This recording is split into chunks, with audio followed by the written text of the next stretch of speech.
అందరికీ నమస్తే అండి. కూటమి ప్రభుత్వం ఏర్పాటైన తర్వాత సీఎంగా చంద్రబాబు నాయుడు గారు చేసిన తొలి సంతకం మెగా డిఎస్సి మీద 16,347 పోస్టులను ప్రకటిస్తూ ఆయన సంతకం చేశారు.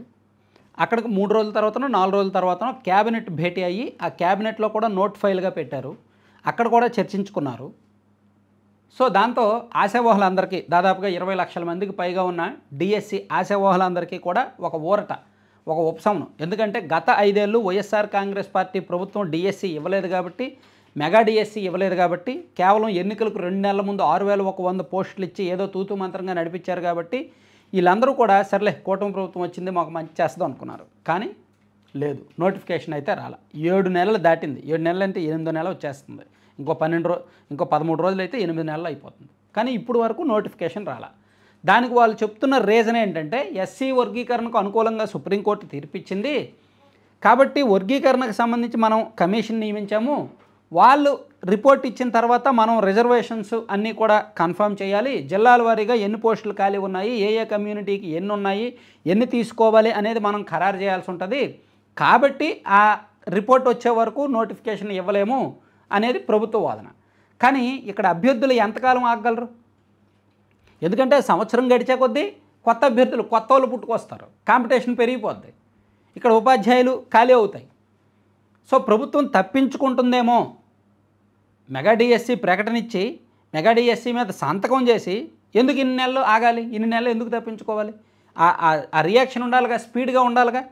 చెప్తున్నారు, లోకేష్ గారు చెప్తున్నారు, చంద్రబాబు గారు చెప్తున్నారు, డిఎస్సి ఇస్తాము, మెగా డిఎస్సి ఇస్తాము ఆగము, ఇదిగో జూన్ నాటికల్లా నియామకాలు పూర్తి చేస్తాము, వచ్చే విద్యా సంవత్సరం నాటికి నియామకాలు పూర్తి చేస్తామని చెప్తున్నారు. కానీ మాటల్లో ఉన్నంత వేగం చేతల్లో లేదు కదా.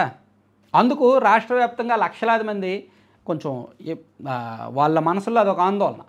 3 రోజుల కిందట అవనగడ్డలో ఈ డిఎస్సి అభ్యర్థులందరూ కూడా రోడ్డెక్కారు. వాళ్ళకెందుకు గత గవర్నమెంట్లో అదే పరిస్థితి ఉండి ఇప్పుడు కూడా అలాగే ఉంటే ఎలా? ఆ ప్రభుత్వం ఒకలా మోసం చేసి ఈ ప్రభుత్వం మరోలా మోసం చేస్తే ఎలా? సో అందుకే ఈ తొలి సంతకానికే దిక్కులేదు అనే ఒక పెద్ద అపవాదన అయితే ఈ ప్రభుత్వం మొయ్యాల్సిందే.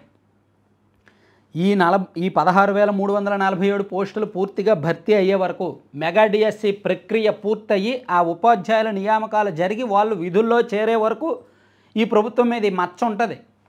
తొలి సంతకానికే దిక్కులేదు అనే మచ్చ ఉంటుంది. దాన్ని భరించాల్సిందే, మొయ్యించాల్సిందే.